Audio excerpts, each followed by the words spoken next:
사도신경하심으로 우리의 신앙을 하나님 앞에 고백합니다. 나는 전능하신 아버지 하나님, 천지의 창조주를 믿습니다.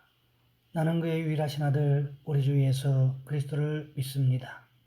그는 성령으로 잉태되어 동정녀 마리아에게서 나시고 본디오 빌라도에게 고난을 받아 십자가에 못 박혀 죽으시고 장사된 지 사흘 만에 죽은 자 가운데서 다시 살아나셨으며 하늘에 오르시어 전능하신 아버지 하나님 우편에 앉아 계시다가 거기로부터 살아있는 자와 죽은 자를 심판하러 오십니다.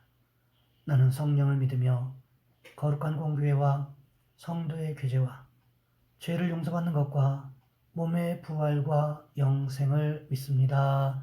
아멘. 찬송가 292장입니다. 찬송가 292장입니다.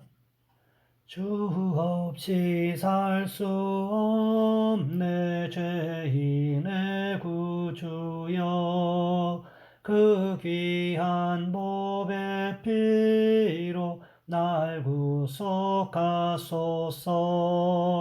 구주의 사랑으로 흘리신 보혈이 내 소망 나의 위로 내 영광 됩니다. 주 없이 살 수 없네 나 혼자 못 서리. 힘없고 부족하며 지혜도 없도다. 내 주는 나의 생명 또 나의 힘이라. 주님을 의지하여 지혜를 얻으리. 주 없이 살 수 없네 내 주는 아신다. 내 영의 기쁜 간구 마음의 소원을 주밖에 나의 마음 네 알아주리요. 내 마음 위로하사 평온케 하시네. 주 없이 살 수 없네 세월이 흐르고 이 깊은 고독 속에 내 생명 끝나도 사나운 풍랑일 때 날 지켜주시니 내 곁에 계신 주님 늘 힘이 됩니다. 아멘. 오늘 말씀 열왕기상 3장에서 보겠습니다. 열왕기상 3장 1절로 15절까지 말씀입니다. 열왕기상 3장 1절로 15절까지 말씀, 제가 가진 성경은 구약성경 515쪽에 있습니다. 제가 봉독해 드립니다. 그때에 장기 두 여자가 왕에게 와서 그의 앞에 서며 한 여자는 말하되, 내 주여, 나와 이 여자가 한 집에서 사는데 내가 그와 함께 집에 있으며 해산하였더니 내가 해산한 지 사흘 만에 이 여자도 해산하고 우리가 함께 있었고 우리 둘 이외에는 집에 다른 사람이 없었나이다.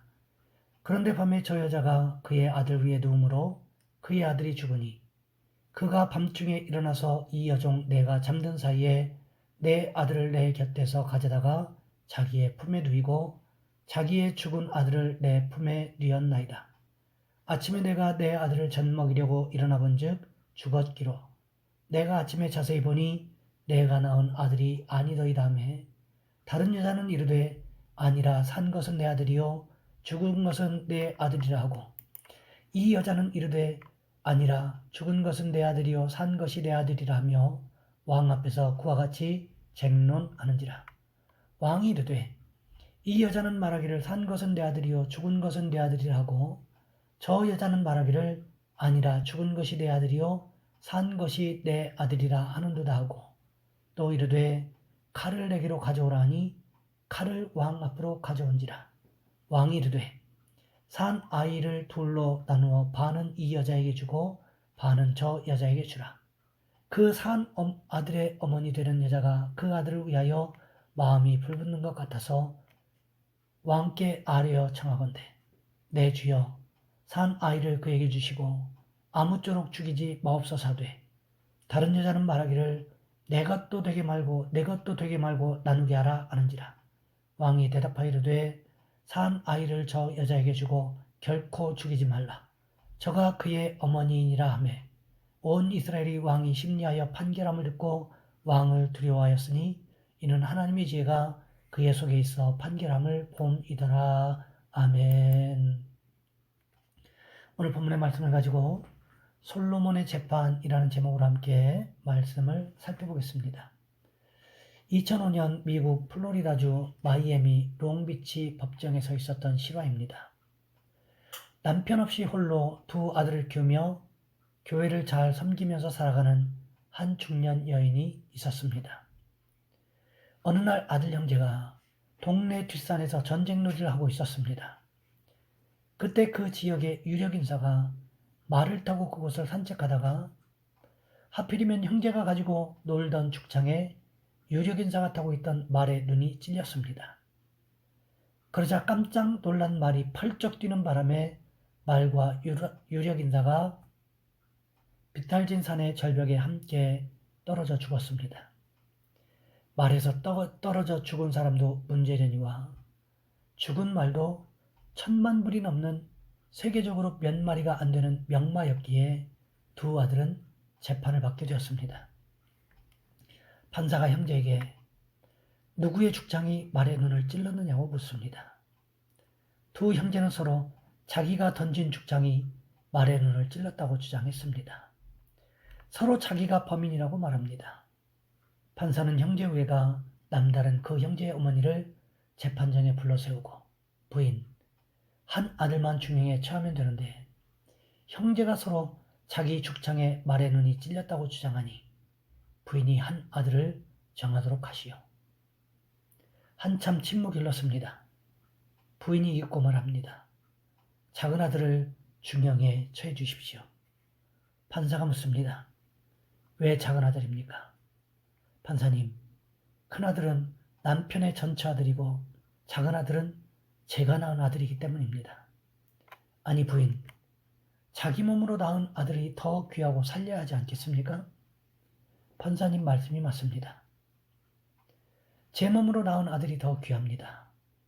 그러나 저는 그리스도인이고 하나님의 자녀로서 나의 삶은 오직 하나님의 영광을 위해 사는 삶입니다. 그런데 제가 큰아들을 벌받게 한다면 하나님께 영광이 되지 않기 때문입니다. 장래가 숙연해지고 쥐죽은 듯 고요 속에 파묻혀 있을 때 방청객들은 물론 부인의 말에 감동을 받은 판사가 근엄한 음성으로 판결문을 낭독합니다. 내가 판사의 권한으로 두 아들을 무죄로 석방한다. 두 아들을 살려낸 어머니의 지혜는 하나님의 말씀에 입각한 숭고한 신앙의 발로였습니다. 두 아들도 또 그 어머니도 미국 사회를 아름답게 선도할 모범적 신앙 가족이었습니다. 오늘날에도 어려움을 지혜로 이겨낸 사람들의 아름다운 이야기들이 우리에게 들려지고 있습니다. 오늘 보면 16절 말씀해 보시면 이렇게 시작하고 있습니다. 그때에 언제를 이야기하는 것일까요? 솔로몬이 꿈에서 하나님께서 지혜를 주시겠다는 약속을 받고 예루살렘으로 돌아와서 하나님께 감사 제물을 드리고 모든 신하들과 잔치하던 그때를 이야기합니다. 그때 솔로몬이 아주 풀기 어려운 문제를 가지고 솔로몬을 찾아온 두 여인이 있었습니다. 무슨 이야기였습니까? 이 이야기는 우리가 너무나 잘 알고 있는 이야기지요. 창기 두 여자가 아이를 낳았는데 한 집에 살았다는 거지요. 사흘 간격으로 두 여자가 해산을 했습니다. 그러다가 밤중에 한 여자가 아이를 깔아 뭉갰던 것 같습니다. 아이가 숨졌지요. 그러니까 어떻게 합니까? 얼른 아기를 바꿔치겠다는 거지요. 다른 사람들이 보기에는 신생아가 다 비슷비슷해 보이지만 누구는 잘합니까? 낳은 엄마는 잘 안다는 거지요. 아침에 젖 먹이려고 하다 보니까 아기가 숨을 쉬지 않는 것을 발견했습니다. 그래서 가만히 살펴보니까 자기 아기가 아니더라는 거지요. 도대체 이게 어떻게 된 일일까? 원인을 찾다가 다른 여자에게 안겨있는 아기가 자기 아들이라는 사실을 발견했습니다. 그러니까 어떻게 되었을까요? 살아있는 한 아기를 두고 두 엄마가 다툼이 난 것입니다. 서로 무슨 이야기를 했습니까? 당연히 살아있는 것은 내 아들이고 죽은 것은 내 아들이다. 서로 이렇게 주장했겠지요. 지금이야 간단합니다. 어떻게요? 병원에서 혈액형 검사를 해봐도 알 수 있고 또 유전자 검사를 해보면 정확하게 친모가 누구인지 친부가 누구인지를 알 수가 있습니다. 하지만 솔로몬 시대 때에는 이런 과학의 힘도 그렇다고 의학의 힘도 빌릴 수 있는 형편이 아니었다는 거지요. 그렇다면 이것을 어떻게 밝혀낼 수 있느냐는 거지요. 여기서 중요한 것은 무엇일까요? 결국 아기를 향한 불붙는 듯한 마음을 가진 사람이 진짜 엄마라는 사실을 밝혀내는 것 아니겠습니까? 솔로몬이 하나님께 기도한 내용이 무엇이었습니까? 열왕기상 3장 9절 말씀해 보시면 이렇게 기록하고 있습니다. 누가 주의 이 많은 백성을 재판할 수 있사오리까? 듣는 마음을 종에게 주사 주의 백성을 재판하여 선악을 분별하게 하옵소서. 듣는 마음, 즉 상황과 형편을 분별하여 듣는 마음이 중요하다는 것입니다. 왜요? 두 여자가 말하는 모습이라든지 또 아이를 대하는 태도를 보면 어느 정도 분별할 수 있지만 중요한 것은 무엇일까요? 이것을 객관적으로 어떻게 드러나게 만들 것인가는 문제였다는 것이요. 그래서 솔로몬은 선악을 분별할 수 있는 능력을 달라고 하나님께 구했던 것입니다. 이 선악을 분별할 수 있는 능력은 사람에게서 나오는 것이 아닙니다. 누구에게서 나오는 것입니까? 하나님께로부터 나오는 것입니다. 그렇다면 오늘 본문에서 선은 무엇이고 악은 무엇입니까? 선은 살아있는 아들을 둔 엄마의 마음이 선이고 악은 죽은 아들과 산 아들을 몰래 바꾼 것이 악이라는 거지요. 이것을 분별할 수 있는 마음이 바로 재판의 키포인트라는 것입니다. 그렇다면 이것을 도대체 어떻게 밝혀낼 것인가 하는 거지요. 오늘 본문에 보시면 솔로몬이 어떻게 말하고 있습니까? 오늘 본문 23절과 24절 말씀에 보시면 이렇게 기록하고 있습니다. 왕이 이르되 이 여자는 말하기를 산 것은 내 아들이요 죽은 것은 내 아들이라고 저 여자는 말하기를 아니라 죽은 것이 내 아들이요 산 것이 내 아들이라 하는도다 하고 또 이르되 칼을 내게로 가져오라니 칼을 왕 앞으로 가져온지라. 솔로몬이 두 사람의 사정을 다 듣고는 마음속에 결정을 내렸습니다.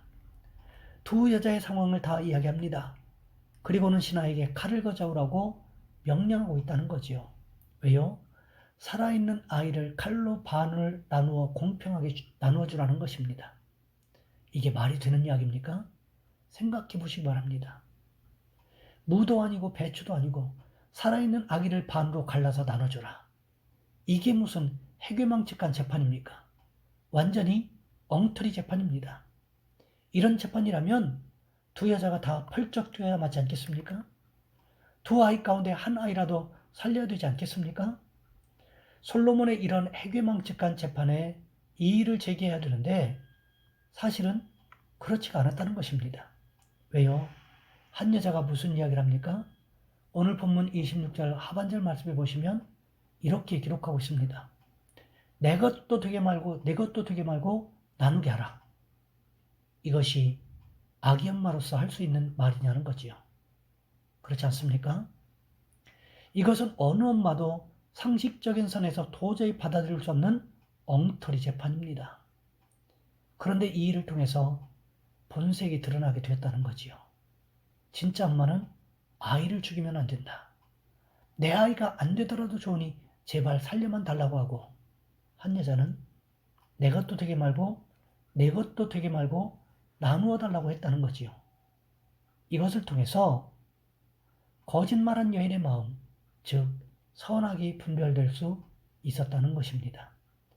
때로 우리의 주변에도 이런 경우들이 있을 수 있습니다. 상황적으로 잘잘못을 추측할 수는 있는데 객관적으로는 밝혀낼 수 없을 때 이런 경우가 될 수 있겠지요. 이때 필요한 것이 무엇일까요? 하나님께서 주시는 지혜라는 거지요. 바라기는 우리도 솔로몬과 같은 지혜를 가지고 살아가는 축복이 있으시기를 주님의 이름으로 부탁을 드립니다. 이 시간 우리 한 목소리 함께 기도하겠습니다. 하나님, 우리에게도 하나님께서 주시는 지혜를 가지고 살아갈 수 있게 도와주옵소서. 솔로몬과 같은 하나님께서 솔로몬에게 주셨던 것처럼 선악을 분별할 수 있는 지혜가 우리에게 있게 하옵소서. 또한 우리의 자녀손들을 위해서 방학 중에 있는 우리 자녀손들과 또 직장에 다니고 있는, 직장을 준비하고 있는 우리 청년들을 위해서 이 시간 주여 한번 간절히 부르신 후에 한 목소리 함께 기도합니다. 주여, 사랑의 하나님, 우리를 도와 주시기를 원합니다.